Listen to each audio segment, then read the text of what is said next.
Berbagai macam persoalan tuh numpuk. Ini harus ditambah 50 anak.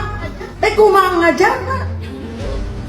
Ya, nah, guru juga ada keterbatasan. Apalagi tuntutan masuk jauh lebih pagi. Sekarang guru harus mendidik anak lebih giat, lebih pagi. Anak sorangan, gak urus. Buat Ibu Popon Sumarni, saya mengucapkan terima kasih atas curhatnya. Dan saya sangat kagum terhadap Ibu begitu mencintai pendidikan.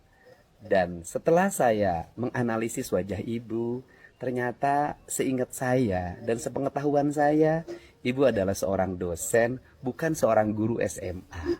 Untuk itu, semoga Ibu nanti menyampaikan forumnya karena Ibu dosen, bukan dalam forum curhat di depan anggota DPRD.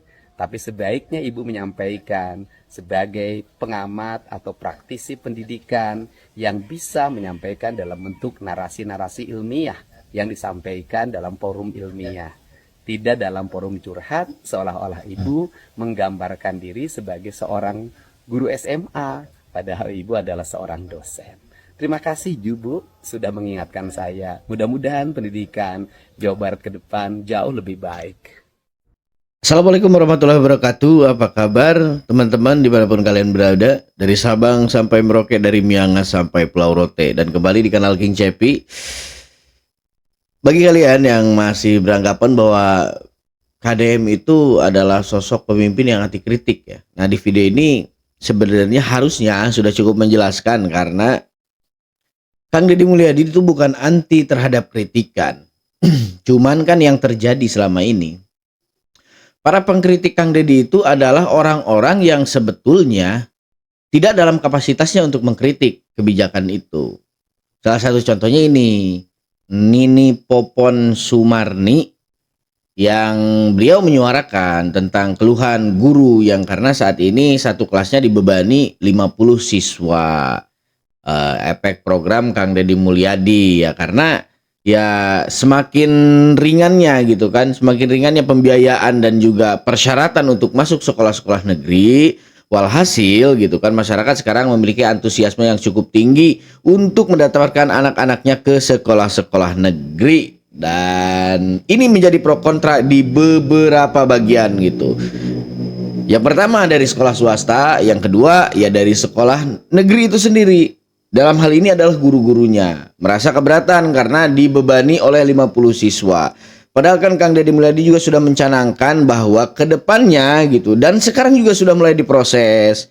Ruang-ruang kelas baru itu sudah mulai ada beberapa yang dibangun, hanya saja belum selesai. Jadi pada guru-guru mohon bersabar lah ya gitu, bahwa ya sebentar lagi juga sekolah-sekolah negeri akan menambahkan ruang kelas baru, tambahan ruang kelas baru yang artinya gitu 50 siswa untuk satu kelas ini sifatnya hanya temporer, hanya sementara saja. Nanti ya ketika ruang-ruang kelas baru itu sudah jadi, maka semuanya akan dipecah dan normal kembali gitu, seperti ya di saat-saat sebelumnya gitu. Dan buat Ibu atau Nini Popon Sumarni ya, di sini ya Kang Deddy Mulyadi notice sepertinya Nini Popon Sumarni ini terkesan seperti orang bayaran kan pada akhirnya gitu, karena ya tidak pada kapasitasnya intinya bro gitu, tidak pada kapasitasnya, karena yang harusnya berbicara seperti itu kan ya si pelaku gitu, si pelaku pengajar ini tadi ya,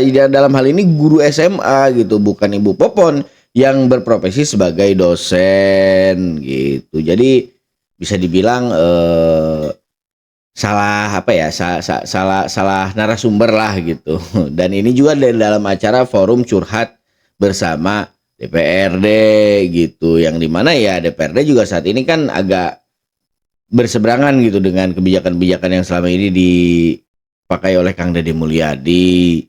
Nah, jadi seolah-olah kan lagi mengumpulkan koloni lah mungkin gitu. Banyak juga masyarakat yang berkomentar gitu, netizen yang berkomentar, katanya Ibu Popon Sumarni seorang dosen pengen menjabat guru double katanya kan tuh. Pada akhirnya kan asumsi publik itu liar gitu ya. Jadi ya kita hindarilah kalau sebisa mungkin gitu persepsi-persepsi ataupun pemikiran-pemikiran liar netizen itu jangan sampai dibumbui terus gitu, yang pada akhirnya ya ada yang frontal dikit mengajukan penangkapan. Dan itu nggak baik sebenarnya buat kelangsungan bangsa ini kalau kita terus suruh hara memperdebatkan permasalahan ini, memperdebatkan program yang sebetulnya sudah disusun secara matang oleh Kang Deddy Mulyadi. Jadi mari kita berpikir jernih gitu ke depannya untuk menyongsong Indonesia yang lebih baik lagi, dan kita mari berkomentar sesuai tugas dan pokok serta fungsi kita masing-masing.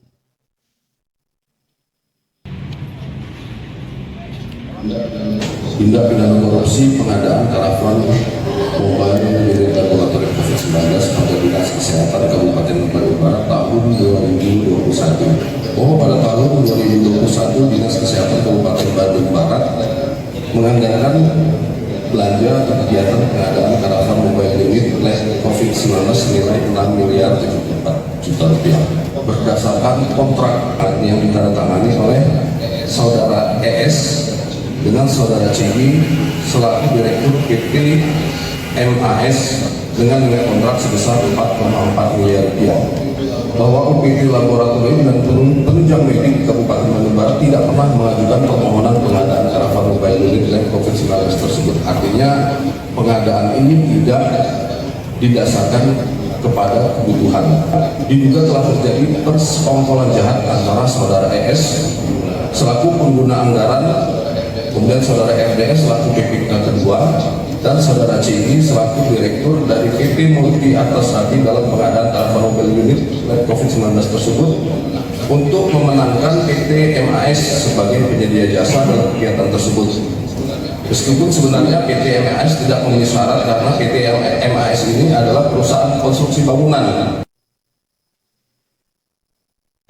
Salut lah gitu, salut sama aparat terkait yang memang memiliki otoritas dalam pemberantasan korupsi. Ya dalam hal ini mungkin KPK, dan juga gue salut sama kinerja kejaksaan yang semakin hari semakin menunjukkan progres ke arah yang lebih baik. Kasus COVID-19 ini kan berarti sudah lama ya terjadinya gitu. Dan baru di era Pak KDM gitu, semuanya terungkap lagi gitu. Pelaku-pelakunya bisa ditangkap. Nah itu artinya kan ke depannya ya mudah-mudahan kita berdoa lah akan banyak lagi gitu pelaku-pelaku kejahatan di pemerintahan masa lalu itu yang memang bisa diusut kembali gitu. Karena yang pertama mungkin kita perlu keadilan. Yang kedua kita juga mau menertibkan gitu kan pemerintahan yang selama ini carut marut, birokrasinya nggak jelas gitu. Yang ketiga, kita harus memberikan efek jerah kepada koruptor. Jadi koruptor di era pemerintahan-pemerintahan sebelumnya yang sekarang sudah tertancap dingin dalam sejuknya tanah gitu, nggak bisa tenang lagi gitu kan. Karena ya Kang Deddy Mulyadi mungkin punya pembukuannya, dan mungkin Kang Deddy Mulyadi juga mengkaji lah gitu kejanggalan-kejanggalan anggaran di masa lalu gitu. Kemana saja ini nyelewengnya gitu, dan bidang-bidang apa saja yang berpotensi diselewengkan oleh aparat-aparat ataupun pejabat terkait pada saat itu. Nah itu kan sebenarnya keinginan seluruh masyarakat Indonesia ya, bahwa ya kemarin juga di daerah Sumatera gitu sempat ada mantan oknum kepala desa yang udah jabatannya udah lama habis dan baru ketangkapnya sekarang gitu. Nah maksud gua ya praktek-praktek seperti ini kan harus sering dilakukan. Ya pemimpin mah mana aja lah yang adil gitu, mana aja yang adil. Kalau memang yang dulu nggak adil dan yang sekarang ini pemimpin kita adil serta bersih, jujur, amanah gitu, ya nggak apa-apa gitu. Rakyat juga ngedukung gitu. Eksekusinya dari sekarang gitu, meskipun kasusnya sudah lewat, kasusnya di pemerintahan sebelumnya gitu, nggak apa-apa kok, nggak apa-apa. Sikat aja sidak. Gitu. Tapi ya ini hanya terjadi mungkin di negeri Islandia atau Irlandia Utara atau manapun itulah, di Indonesia mungkin jarang terjadi. Pemerintah Provinsi Jawa Barat yang mengaku mendapat banyak sekali penghargaan ternyata punya hutang triliunan rupiah. Selain anggaran kerjasama media yang di luar Nurul, pemerintahan sebelum KDM menjabat ternyata meninggalkan hutang yang sangat besar. Bayangkan saja, tunggakan BPJS-nya saja mencapai 300 miliar, ditambah dengan hutang pembangunan Masjid Al-Jabar yang nilainya mencapai triliunan rupiah. Sungguh beban yang sangat berat yang harus ditanggung KDM dan Pemprov Jabar saat ini. Pendapat kalian gimana, Lur? Pemerintah ya memang berat sih ya teman-teman, soal hutang Jawa Barat ini ternyata ya hutangnya juga kalau kita orang awam bilang itu hutang bergerak gitu. Jadi ya Kayak bekas pembangunan Masjid Al-Jabar itu kan Jawa Barat itu harus menyetorkan setiap tahunnya berapa miliar gitu kan. Nah, jadi itu menurut gue berat banget gitu karena ya di sisi lain Jawa Barat kan sekarang lagi membenahi ya, lagi membenahi sistem pemerintahannya, baik itu mulai ada pergerakan di bidang infrastruktur gitu di dunia-dunia pendidikan dan juga lain-lainnya gitu kan. Nah, dalam waktu yang bersamaan Jawa Barat juga harus menanggung beban hutang gitu. Serta beban operasional. Ya kita tahu lah gitu. Operasional Masjid Al-Jabar aja kan nominalnya 40 miliaran gitu dalam setahun. Itu operasional, belum Bandara Internasional Kertajati yang katanya itu merupakan proyek strategik nasional. Yang pada akhirnya ya pemerintah Jawa Barat yang ngos-ngosan gitu untuk membiayai itu semua. Tapi ya semoga saja ke depannya APBD Jawa Barat bisa lebih meningkat lagi gitu kan, berkat terberantasnya para koruptor yang selama ini bercokol di Jawa Barat gitu ya. Semoga aja juga para pejabat-pejabat, pemangku-pemangku kepentingan itu ya ke depannya jujur lah gitu, jangan kebanyakan menyelewengkan anggaran karena ya Jawa Barat lagi butuh banget gitu dana yang gede buat ya nombokin kekosongan-kekosongan di periode yang lalu gitu kan, utang-utang gitu kan, terus angsuran-angsuran serta tunggakan gitu kan, itu semua harus dibayar gitu. Dan kita doakan semoga APBD Jawa Barat bisa meningkat ke depannya karena ya mungkin salah satu faktor yang bisa meningkatkan APBD itu ya hilangnya para koruptor di Jawa Barat. Semoga aja gitu. Umat Islam yang adil harusnya malu lihat ini. Pesantren besar dapat hibah miliaran, tapi santri tetap bayar mahal. Sementara di pesantren kecil, santrinya disuruh bayar seikhlasnya. Sampai ada yang tidak bayar, tapi kiainya masih ikhlas menerimanya. Itulah yang saya bayangkan saat Kang Deddy Mulyadi membuka data hibah Provinsi Jawa Barat. Dana miliaran bukan cuma turun sekali, tapi bisa berulang-ulang ke lembaga yang sama. Umat Islam yang adil. Nah itu bro, itu kan yang ya salah satu yang menjadi pemicu Kang Deddy Mulyadi mengusut dana hibah gitu. Kang Deddy Mulyadi itu pernah menemukan sebuah fakta. Jadi ini gue ulang ya. Pernah menemukan sebuah fakta ketika dia melakukan investigasi terhadap dana hibah gitu yang memang menurut Kang Deddy itu banyak sekali kejanggalannya di dalam sana gitu. Nah, Kang Deddy dulu pernah bertemu dengan seorang kiai yang mana kiai itu ya pernah juga gitu mungkin kan diajukan dana hibahnya oleh ya beberapa oknum lah yang terkait yang mungkin saat itu memiliki akses politik ke pemerintahan sebelum era Kang Deddy Mulyadi. Nah, si kiai ini kan sebenarnya pesantrennya itu yayasannya itu dapat, bro, dana hibah 2 miliar gitu kan. Cuman duit yang nyampe ke kiai itu cuma 15 juta. Itu kan sebenarnya udah kejahatan besar ya gitu. Ya bagaimana tidak? Ini kan sebenarnya adalah sebuah bentuk kejahatan di bidang keagamaan gitu. Jadi Kang Deddy Mulyadi nggak mau ini terjadi terus menerus berkesinambungan, apalagi ya seperti yang kita tahu kan bahwa anggaran tersebut itu masuk ke yayasan yang sama secara berkala setiap tahunnya gitu. Yang mana sebenarnya kalau diukur secara kepantasan atau tidak, yayasan tersebut itu sudah tidak pantas lagi menerima suntikan dana dari pemerintah provinsi karena Kang Deddy Mulyadi menilai ya oh yayasan ini udah bonafit nih, udah gede, penghasilannya udah banyak gitu kan. Tapi ya kenapa tergelontornya anggaran hibah dari provinsi itu masuk ke yayasan itu juga setiap tahun secara berkala dan berkesinambungan terwariskan gitu. Itu yang menjadi kejanggalan Kang Deddy Mulyadi. Tapi ya dengan adanya kasus dana hibah ini ya semakin meyakinkan masyarakat sih bahwa ya Kang Deddy adalah sosok pemimpin yang jujur dan menjunjung tinggi keadilan gitu. Seluruh anak-anak yang di bawah umur, baik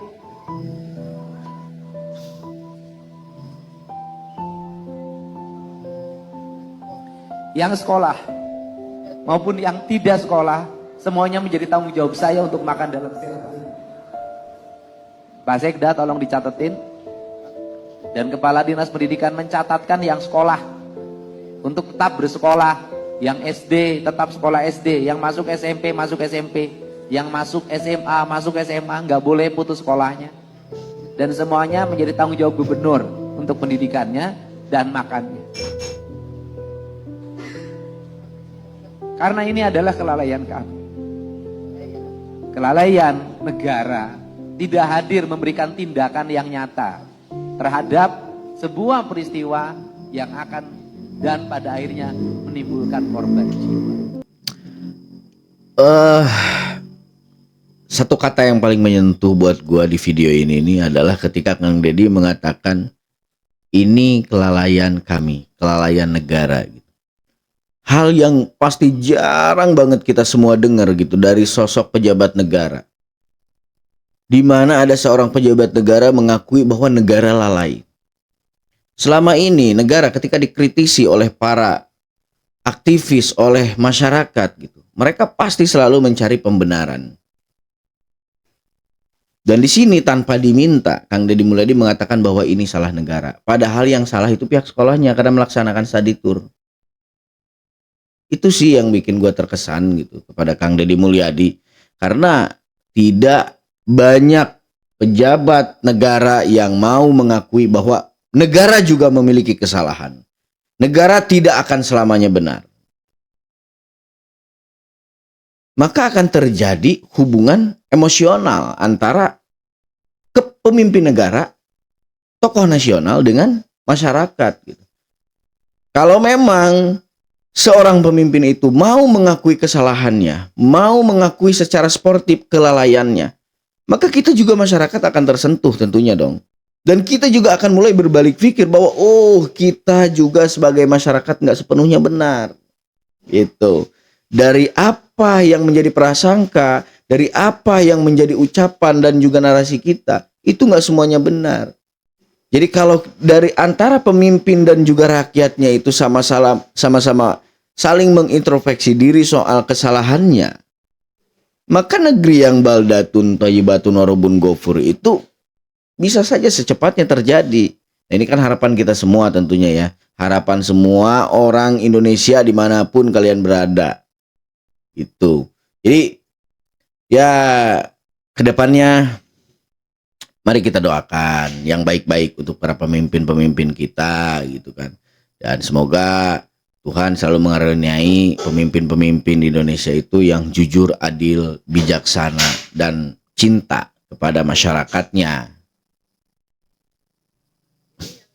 Ini yang seleksi P3K ini juga ada aspek yang tidak adil menurut saya. Buat Kemenpan ya ke depan saya usulkan, sudahlah nggak usah lagi dibikin seleksi, bikin aja urut kacang. Mereka diangkat berdasarkan lamanya pengabdian, sudah titik, nggak akan ribut.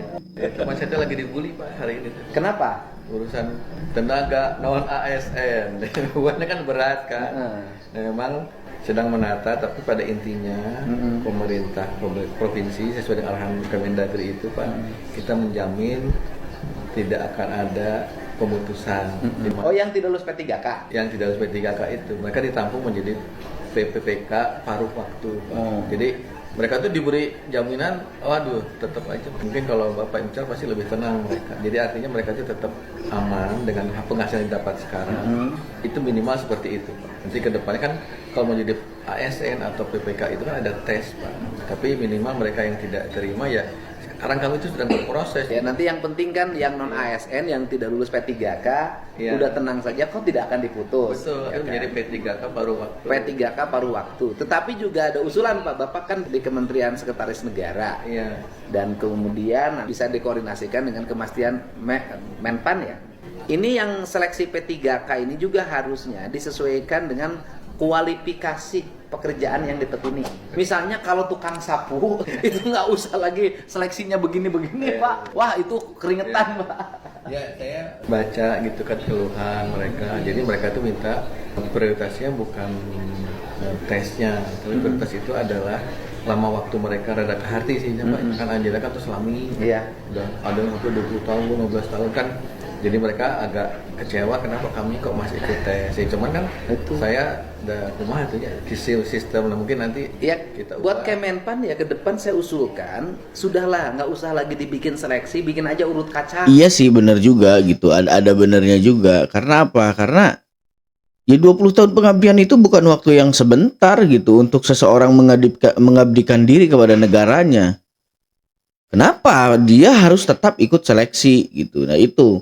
Jadi apa yang dikatakan Kang Deddy Mulyadi soal urut kacang ini juga ya ada baiknya juga sih gitu. Memang ya seharusnya dilihat gitu honorer yang mana yang memang sudah mengabdi lama gitu. Nah itu yang didulukan gitu. Jangan ada bocah baru masuk ikut tes gitu, karena apalagi karena dia punya orang dalam gitu, punya link, bapaknya sebagai ini, pamannya sebagai ini, ya dia bisa gampang aja masuk. Ya kasihan dong, terzolimi seumur hidup nih honorer yang udah belas-belas tahun mengabdi tapi nggak diangkat-angkat juga gitu jadi ASN. Sedangkan kan kita semua tahu dan kita paham gitu, apalagi adalah beberapa daerah di daerah Sumatera ataupun di mana itu yang memang honorer sama sekali nggak ada gajinya. Bahkan sekarang kan honorer itu ada istilah baru. Di bawah honorer itu ada, gua nggak ngerti itu di bawahnya apa gimana gitu. Yang jelas ada tenaga yang kerja di pemerintahan itu yang namanya TKS, tenaga kerja sukarela. Dia bener-bener nol, nggak digaji sama sekali, nggak diberi apapun oleh negara. Nah itu kan ya mana dengan harapan, dengan dalih mereka ini berharap suatu saat ada pengangkatan sebagai ASN ataupun pegawai P3K gitu ya. Tapi di sana juga ya masih carut marut sebenarnya sistemnya gitu ya, masih soal siapa yang punya siapa gitu kan, masih tentang siapa yang mau memberi apa gitu ya. Tapi ini kan lumrah terjadi gitu di Norwegia gitu kan. Jadi kita nggak usah kaget lagi lah gitu, karena Norwegia memang sudah lama gitu kan menerapkan praktek-praktek ini. Nah sementara di kita nih di Indonesia nggak ada yang kayak gitu. Jadi keadilan itu sangat tegak sekali di Indonesia, dan tidak akan ada penyelewengan di Indonesia sebenarnya gitu ya. Kita sportif aja sih mengakui itu. Mereka diangkat berdasarkan lamanya pengabdian, sudah ditinggalkan ribut. Dan sehingga tidak kejadian lagi tukang sapu mesti 20 tahun kulantaran memang gawe nasa sapu sih ngetik keyboard laptop ya nggak bisa, mereka nggak akan lulus. Kan kasihan, ini ada aspek yang tidak adil menurut saya. Orang yang bekerja dengan tulus nggak dapat hak apapun ya ini ya, harus. Nah ini menarik nih. Jadi soal seleksi tes itu harusnya pemberian soalnya itu ya sesuai bidang yang ditekuni gitu. Jangan seorang pramusaji di sebuah kantor disuruh ngisi hal-hal yang bersifat teknisnya ya teknis pekerja di lapangan gitu.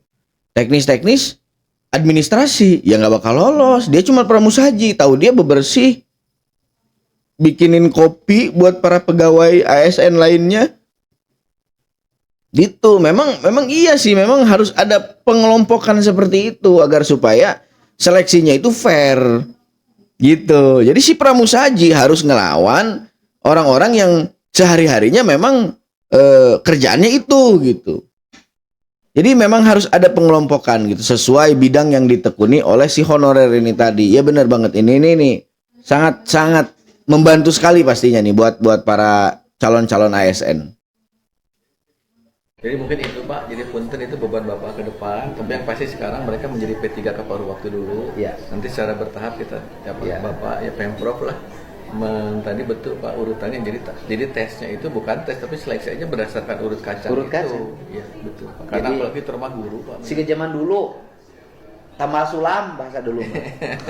Tamal sulam. Iya. Gitu. Kasihan tuh misalnya di sini tukang nyuguhin gubernur, kemudian nggak bisa pegang itu keyboard lulus karunya kan. Ya. Ini kan persoalan ini kan sebenarnya bukan hanya di Jawa Barat ya gitu. Di seluruh provinsi di seluruh Indonesia juga pasti merasakan hal yang sama. Dan ketika mendengar Kang Deddy Mulyadi berbicara soal ini, soal kebijakan yang mungkin akan beliau terapkan di Jawa Barat, ya pastilah gitu banyak banget honorer-honorer di seluruh Indonesia gitu yang di luar Jawa Barat itu ngerasa kalau saja gitu kan di daerah saya juga menerapkan peraturan seperti itu gitu. Ya ini kan harus diperbaiki dari atas ya sistemnya sebenarnya, mulai dari pusat gitu, karena ya kementerian yang bergerak di bidang ini kan khususnya gitu. Semoga kementerian bisa mendengar gitu keluhan masyarakat dan kementerian bisa langsung merubah sistem dan mengikuti apa yang sebenarnya harus dijalani gitu. Ya kayak tadi lah gitu. Harusnya kan honorer yang udah belasan tahun mengabdi itu ya mereka yang diduluin gitu. Jangan ya orang baru masuk katakanlah baru 2-3 bulan sudah bisa ikut tes ASN atau tes P3K gitu dan lulus karena ya itulah gitu urut-urutannya seperti itu gitu di Norwegia bukan di Indonesia. Ingat ya. Jadi ya kita harus jeli lah dalam hal ini gitu. Jangan menonton video ini sepotong-sepotong agar kalian tahu yang sedang diceritain ini kan di mana ini nih gitu. Ya kan? Aman. Tetapi pinjol itu menurut saya perilaku hidup. Bukan hanya persoalan ekonomi, sebentar. Perilaku hidup. Jadi orang tuh banyak yang perilaku hidupnya memang konsumeris. Akhirnya dari konsumeris itu yang paling mudah itu adalah pinjem. Tetapi pinjol itu menurut saya perilaku hidup. Bukan hanya persoalan ekonomi, sebentar. Perilaku hidup. Jadi orang tuh banyak yang perilaku. Ini Bang, gue mau ngasih tahu ya. Kayaknya sekarang ini semenjak Kang Deddy Mulyadi meresmikan pinjaman syariah tanpa bunga itu banyak sekali akun-akun TikTok yang menurut gua ya ada indikasi menipu loh. Hati-hati makanya gitu. Menurut gua kalau memang kalian mau ngajuin pinjaman itu cari dulu lah akun resmi dari Pemprov Jawa Barat gitu ataupun tanya-tanya dulu kayak ke siapa gitu yang menurut kalian dia itu tahu gitu. Hati-hati banyak gitu. Gua lihat soalnya beberapa akun TikTok di situ yang memang ya nggak ada korelasinya sekali gitu sama Pemprov Jawa Barat, nggak ada hubungannya sama sekali sama pemerintahan Jawa Barat yang membuat akun TikTok dan dia menyertakan nomor WA di situ katanya kalau yang serius ini nomor WA-nya ada. Gua ngebaca ini indikasi penipuan gitu. Jadi buat teman-teman hati-hati ya, jangan sampai kita ketipu gitu. Syaratnya itu mudah, gua pelajari kan kemarin gua pelajarin gitu. Syaratnya mudah, cukup kirim foto KTP sama foto kakak, ya sama foto wajah kita juga. Ya itu kan dalam artian mereka bisa dong ngajuin pinjol kita dari. Makanya hati-hati memberikan data, jangan asal memberikan data gitu. Semoga ya di antara kita gitu teman-teman semua dimanapun berada nggak ada yang benar-benar mengalami nasib itu gitu. Karena ya orang-orang jahat itu selalu memanfaatkan situasi gitu. Yang sebelumnya kan modus penipuan giveaway Kang Deddy Mulyadi kan. Pada saat dari sebelum Kang Deddy Mulyadi jadi gubernur bahkan. Pada saat YouTube-nya Kang Deddy Mulyadi lagi naik-naiknya pada saat itu kan. Nah sekarang Kang Deddy Mulyadi meresmikan gitu pinjaman syariah tanpa bunga di Jawa Barat gitu. Nah sekarang banyak juga nih akun-akun TikTok yang bermunculan gitu mengatasnamakan itu. Ya semoga aja kita lebih hati-hati dan waspada lagi ke depannya dan hal-hal buruk tidak terjadi dan menimpa kita.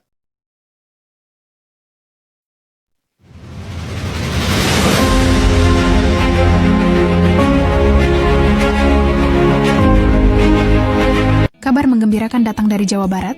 Berdasarkan data resmi Kementerian Investasi, provinsi ini berhasil menarik investasi fantastis sebesar 72,5 triliun hingga Juli 2025. Angka yang luar biasa ini menempatkan Jawa Barat sebagai lokasi investasi terbesar di Indonesia. Bagaimana Jabar bisa mencapai prestasi membanggakan ini? Jawabannya ada pada komitmen kuat pemerintah daerah dalam menciptakan iklim investasi yang kondusif. Seperti yang disampaikan Kepala DPMP TSP Jabar, Dedi Taufik, keseriusan Jabar dalam memberikan kepastian berusaha telah membuahkan hasil manis. Minat investasi yang tinggi di Jabar adalah bukti bahwa regulasi, infrastruktur, dan pelayanan perizinan berjalan baik, ungkap Dedi di Bandung. Transparansi dan percepatan perizinan menjadi kunci utama yang membuat investor merasa aman dan nyaman berinvestasi di wilayah ini. Bicara soal angka, Jabar berhasil mengalahkan provinsi-provinsi besar lainnya. Jakarta berada di posisi kedua dengan 71,1 triliun, diikuti Jawa Timur dengan 38,6 triliun, Sulawesi Tengah 31,6 triliun, dan Banten 29,7 triliun. Keren, bravo Kang Deddy Mulyadi. Tapi yang mau gua bahas di sini ini di Norwegia ini sebagus-bagusnya seorang pemimpin pasti ada buzzer yang nyerang. Dan seburuk-buruknya seorang pemimpin, nggak ada kerjaannya seorang pemimpin, pasti ada buzzer yang membagus-baguskannya. Yang pada akhirnya ya huru-hara di antara masyarakat gitu. Masyarakat versus buzzer itu akan terus terjadi di setiap era kepemimpinan seorang tokoh politik nasional. Dan itu tidak bisa dihindari. Norwegia memang sudah sekian lama sekali menerapkan prinsip itu, prinsip buzzer. Nah, Norwegia belajar dari barat gitu, walaupun Norwegia adanya di timur gitu kan. Jadi dia mengadopsi sistem perpolitikan barat yang ya pada akhirnya buzzer juga sekelas buzzer ditiru gitu. Tapi mudah-mudahan lah gitu ke depannya kita bisa lebih baik lagi dengan hadirnya seorang pemimpin yang memang bisa benar-benar hadir di tengah-tengah kita, menyapa kita, menyentuh setiap problematika kehidupan kita, dan juga memberikan kita solusi serta kasih sayang yang abadi dan utuh, bukan sebuah pencitraan saja. Nah bro, terima kasih sampai hari ini kalian masih stay dan setia menyaksikan kanal YouTube King Cepi, dan gue mohon maaf kalau ada kata atau prakata gue yang kurang pas didengarkan oleh telinga, kurang nyaman dirasakan hati. Itu keterbatasan gue sebagai manusia tentunya, dan gue doain semoga kalian semua tetap dalam keadaan baik-baik saja, sehat walafiat, dan dikuatkan untuk menyongsong masa depan yang mungkin bisa lebih baik atau bisa lebih berat. Baik, gue King Cepi, sampai di sini dulu videonya kali dari gue. Sampai jumpa di video-video selanjutnya. Jangan lupa like, comment, and subscribe, and assalamualaikum warahmatullahi wabarakatuh.